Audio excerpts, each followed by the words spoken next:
A powerful Chinese naval flotilla has just appeared far closer to the Philippines than anyone expected. And what makes this different from the usual Coast Guard ships is simple. This time, China brought real firepower.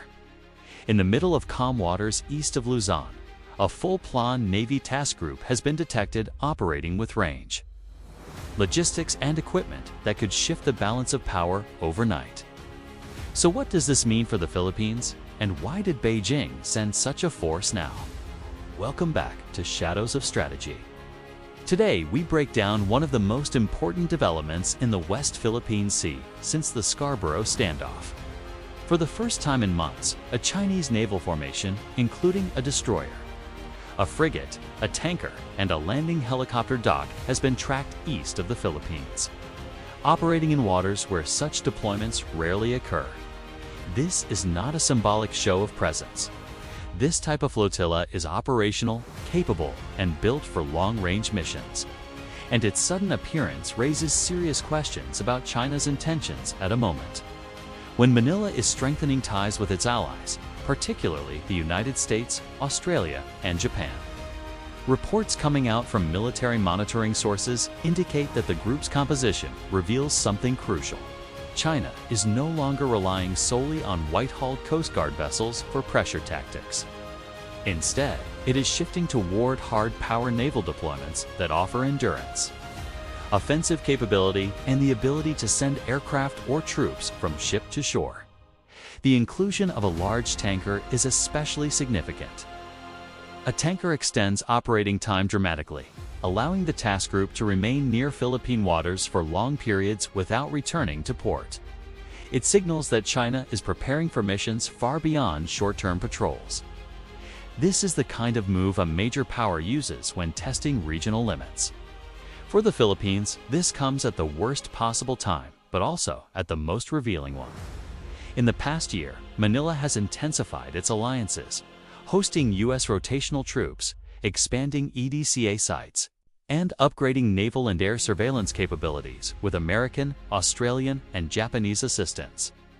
These moves were clearly designed to counter China's tactics around Scarborough Shoal and Second Thomas Shoal.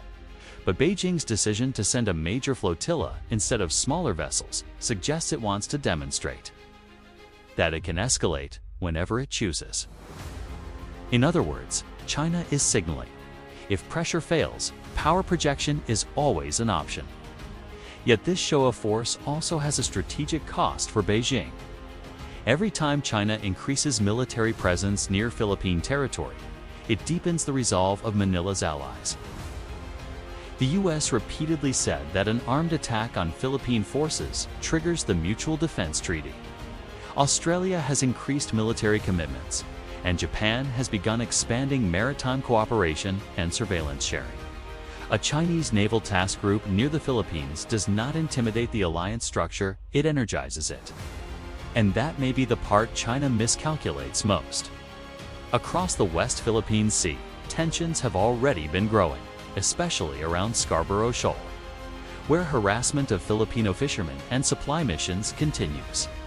The presence of a capable flotilla east of Luzon adds a second pressure point, effectively surrounding the Philippines with a northern and western axis of Chinese activity.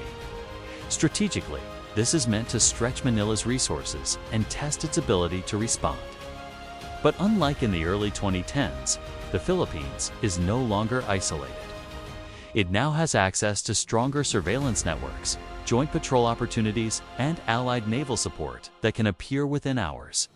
Still, the dangers cannot be underestimated. A naval flotilla holds far greater escalation risk than Coast Guard ships. A miscalculation, a collision, or an over-aggressive maneuver could trigger a chain reaction no one wants. And while China may not seek war, it is absolutely testing how close it can get to Philippine waters without provoking a unified response. This is coercion designed to alter Filipino decision-making, from defense planning to diplomacy. And it is designed to send a clear message to the region. China is willing to operate where it wants, when it wants, unless it is stopped. So why now?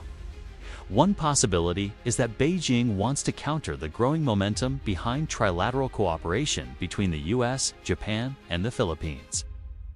Another is that China wants to rehearse long-range deployments in real-world conditions before attempting larger operations in the Pacific. Or it could be preparing for a future blockade scenario, something many analysts fear could target either Taiwan or contested Philippine territory.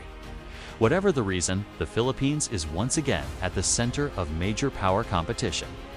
For ordinary Filipinos, this development is not distant.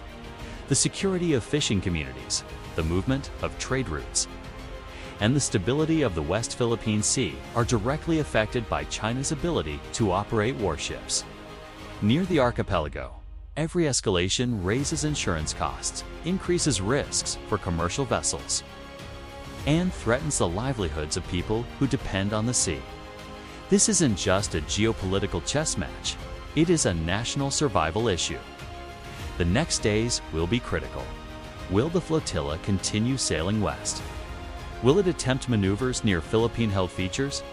Will Allied ships respond? These are questions that will shape the strategic landscape heading into 2025 and beyond. One thing is clear. The Philippines is no longer a bystander. It is a frontline state in the US-China rivalry. And what happens in Philippine waters could determine the future of the Indo-Pacific. Thank you for watching Shadows of Strategy. If you found this analysis valuable, please like this video and subscribe for more deep geopolitical breakdowns. Your support helps keep this channel going and brings these stories to a wider audience.